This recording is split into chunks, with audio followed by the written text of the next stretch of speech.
Hi, I'm on my way to a medical appointment, so I thought I'd make a short video about a subject I've thought about recently, was hugs.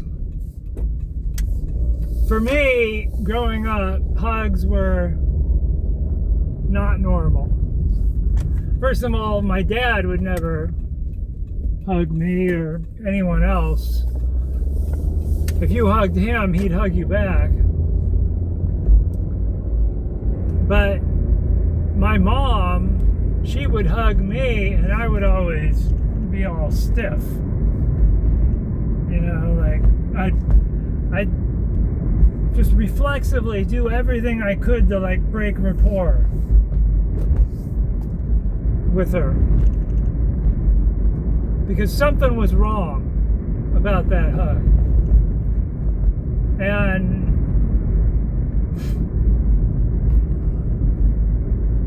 later on in my life, you know, I thought maybe I was just somebody who didn't like being touched.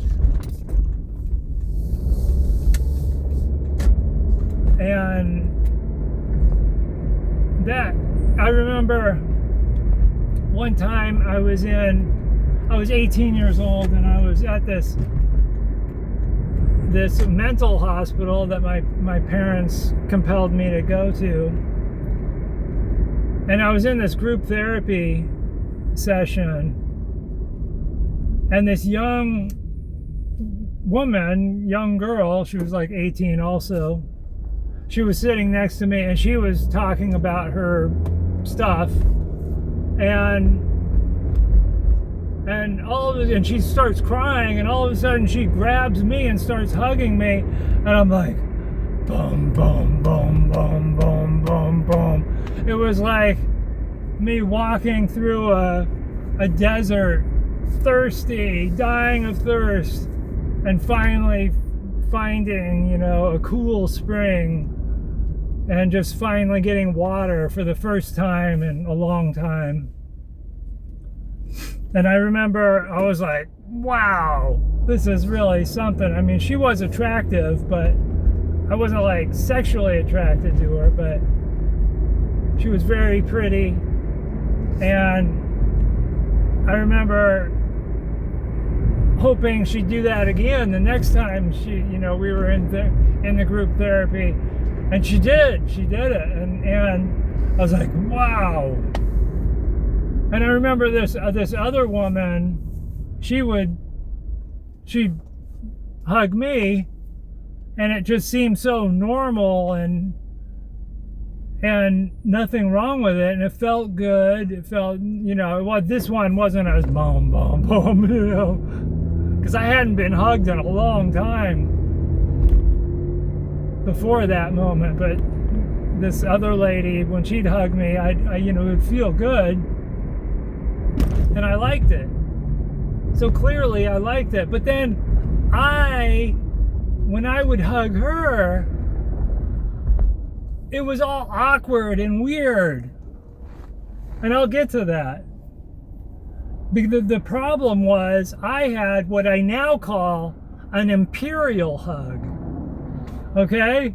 Like when I watched the video of William Shatner coming back to Earth from that flight up to orbit for a couple orbits around the Earth, Jeff Bezos, if you watch that video, he hugs William Shatner, but he has an imperial hug. He just hugs, boom. And that's what I would do. I just hug, and I remember one time I'd grab that woman's arm and pull her towards me. And it was so awkward. And I was like, for so long, I was like perplexed. What's the secret? How do I decode this strange thing called a hug? How do I make it so it's not so awkward? I didn't know how back then. I didn't know how.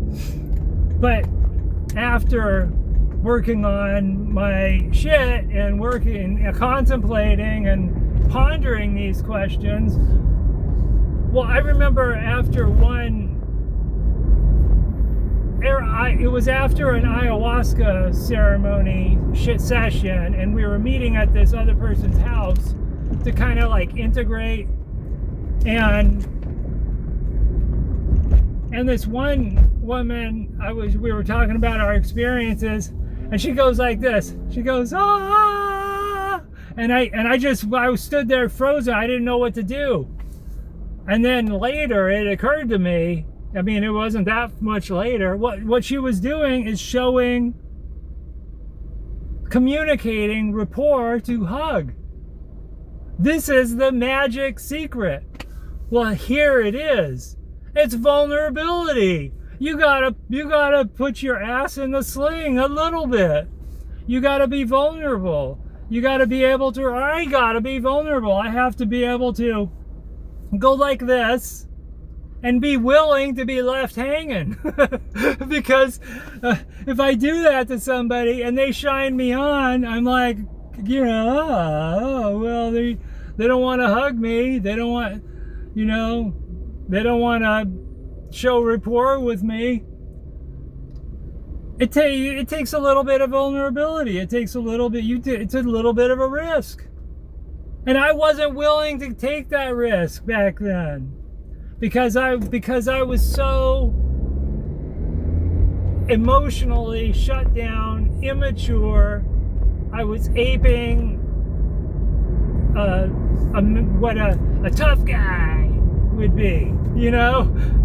And a tough guy is never vulnerable. A tough guy can't get vulnerable like that. They're too strong for that. So, after that occurred to me, and I thought about it, I think it took a little while for me to think about this stuff, and I think I acknowledged it pretty soon, but I still wasn't like ready to like, you know, you know, take a chance. And so I do have this friend, he's a friend of the family, and I would hug him before, but it was kind of awkward before, but now it's a lot easier. Why? Because I do that, you know, stick my arms out, saying, you know, let's hug, and I like it.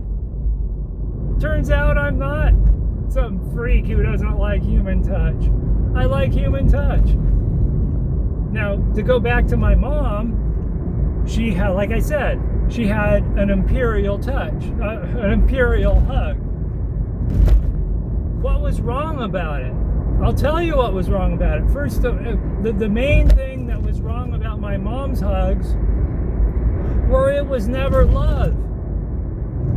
She always hugged me whenever she felt really guilty about not wanting me. She really felt guilty about not wanting me. She really felt bad about that. And how she'd make up for it is by hugging me, and she'd go, oh, you know, it was never, oh, I'm so glad you're in my life. I'm so glad that I have you. Man, I feel so lucky that you're here. It was always, oh. Now, lest you think, here's another person who's bitching, moaning, and complaining about their childhood trauma and neglect and blaming their parents, even though they did play their role, play their part. The fact of the matter is, I'm glad she had the imperial hug. Not for her, but for me. You know, I'm glad she didn't want me. Not for her, but for me. Because, I mean, had she wanted me, her life would have been a lot easier. It would have been a lot easier. Less guilt, for one. But for me, it worked out great because here I am, winning the psychological and spiritual lottery. These are treasures and jackpots that cannot be quantified, but can absolutely be felt. And I am so fucking lucky. I am so fucking lucky. So fucking lucky. All right. Thanks for watching this. All right. Bye-bye.